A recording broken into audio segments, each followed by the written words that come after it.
Sur ce Bikeman France, et on est au contrôle du samedi, on a avec nous Émile. Salut Émile. Salut, bien content d'être ici. Et ben voilà, bien content, vous avez reconnu à son accent qu'il est du sud, il n'a pas fait beaucoup de kilomètres pour venir de chez lui, il est de Port-de-Bouc sur l'étang de Berre, donc des kilomètres pour venir ici. Par contre, il va faire quelques kilomètres sur le Bikeman, hein. Ça c'est ton premier Bikeman, comment tu l'envisages?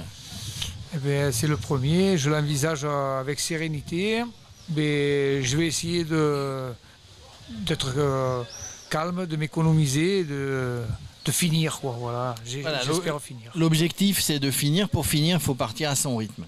Ah voilà. Hein? Comment tu t'es entraîné? Comment déjà tu as connu ce Bikeman? Depuis, je faisais ma spécialité, c'était la course à pied, puis après je suis passé au vélo, et puis j'ai mon copain Manu qui est venu sur le Bikeman, j'ai dit lui, et pourquoi pas moi?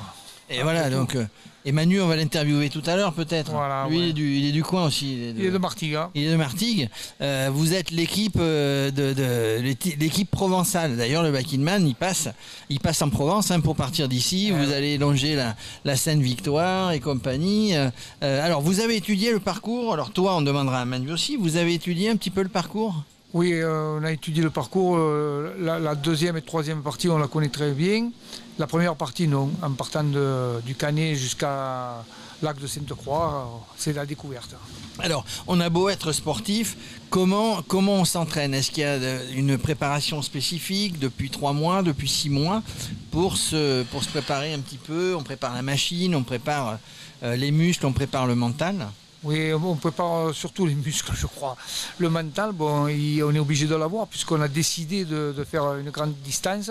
Donc on a le mental forcément. Et l'entraînement, on monte crescendo, les kilomètres. On passe de 150 à 200. Puis après, c'est sortie de nuit et de jour. On fait 400, 500 km. Et voilà, on enchaîne. Après un jour de repos, on refait 200 et ainsi de suite jusqu'à ce qu'on puisse tenir et sans fatigue avec de la patience. Est-ce que la chaleur vous inquiète? Parce que là il fait, je sais pas, alors c'est très réfléchissant sur le départ. Oui. Je sais pas, il fait 30, 35, on annonce un peu de chaleur. Est-ce que ça vous inquiète? Est-ce que vous avez fait en sorte d'être prêt? Oui, on a roulé avec la chaleur, on a roulé avec toutes les situations. Mais la chaleur, c'est vrai que c'est difficile à gérer, il faut beaucoup boire et... Bon, après, on fera avec, hein. Oui. On ne peut pas faire autrement. On n'a pas le choix. Hein. On n'a pas le choix. Mais alors, tu dis que vous avez roulé de nuit. Est-ce que vous avez l'intention, justement, de rouler de nuit, de vous arrêter? Quel est ton plan de route? S'arrêter éventuellement sous un abribus? C'est quoi ton plan de route? Ouais. Mon plan de route, il est tout simple. Je roule, jusqu'à temps que je puisse m'arrêter pour me reposer et je redémarre. J'ai pas d'hôtel, je ne pense pas aux hôtels, je pense plutôt les abribus. À l'ancienne, quoi. À l'ancienne, ouais. Et le vélo, alors tu l'as chargé, il y a un peu de nourriture ou tu vas t'arrêter Oui, j'ai du gel pour la nuit, des barres pour la nuit, et le jour je m'arrête aux boulangeries, voilà. Ça c'est un bon plan de route, hein, Émile. Ouais. Au niveau de la machine, c'est une machine spécialement préparée ou c'est ton vélo de tous les jours? Non, j'ai plusieurs vélos, mais celui-là, je l'ai un peu plus préparé pour le Bikeman. Mais c'est pas un vélo pour des grandes distances, il est en carbone. Bon, j'ai des roues des pneus 25, donc il aurait mieux valu 28, pardon, mais ça passe pas. Donc j'ai gardé ce vélo. Et si on parle technique, tu es en tubeless ou tu es en chambre? Non, je suis en chambre. En chambre, ouais, bon. Je pense que ça passera, hein, on verra bien. Bon, Émile, à une femme, on lui demande pas son âge.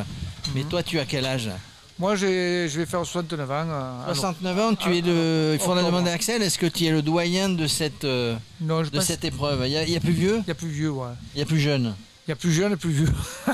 Mais dans le Bikeman, par expérience, jeunes et vieux, femmes et hommes, les individuels, ceux qui sont en duo, tout le monde est sur le pied d'égalité. C'est une grande famille, il y a de l'entraide. Hein, tu vas voir si c'est ton premier. Tu vas voir demain ou tout à l'heure, quand il y a plus de vélos, briefing, tout le monde se tuyaute, se donne des... Bien sûr. Il y a beaucoup de bienveillance. J'espère que tu ne regretteras pas d'être venu sur ce Bikeman. Hein. Tu prévois combien de jours? Parce que pour être finisher, je le rappelle, il faut 120 heures, je crois, de mémoire. 120 heures, moi j'ai prévu 10 km/h de moyenne avec les arrêts. Bon, peut-être que c'est un peu trop... Mais non, je pense 4 jours. Bon. 4 jours Ouais. Et le Ventoux, tu le connais, je le connais. Ouais. Tu l'as déjà monté plus d'une fois, évidemment, j'imagine. 3 fois, j'ai fait 3 fois le Ventoux dans la journée. Je fais du dénivelé. Le Ventoux, c'est très très bon pour le dénivelé. Ouais. Et d'avoir fait de la course, tu me disais que tu venais de la course, du running. Course à pied. Ça sert après ou c'est pas oui, du tout les... mentalement, ça sert un peu. Mentalement, oui. Je pense que mentalement, ça sert. Parce que dans la course à pied, on va chercher le mental. Hein. C'est très très difficile la course à pied. Hein. Ouais. Je pense que j'ai fait des 500 km en vélo, mais... Tu penses que tu as fait déjà des choses de plus difficiles? Ah ouais. En course à pied, oui. J'ai fait la Réunion 2 fois, c'est très difficile. Ouais. Il faut aller chercher au fond de soi-même. Bon, nous on croise les doigts. Hein. Et si on avait un slogan à donner, Émile, puisque c'est ton premier Viking Man, c'est à jamais le premier, hein, c'est ça le slogan? Ouais, quand on est du côté de Marseille, c'est à jamais le premier. Hein. Vengailleu, je dirais. Alors qu'est-ce que ça veut dire? Ça veut dire on y va. Allez, on y va. Émile, allez, on te souhaite, on y va. Si on était au Pays Basque et dans les Landes, le prochain Viking Man, en septembre, on dirait Adichat. Ça veut dire au revoir et bonne chance. Merci Émile. Merci beaucoup à vous.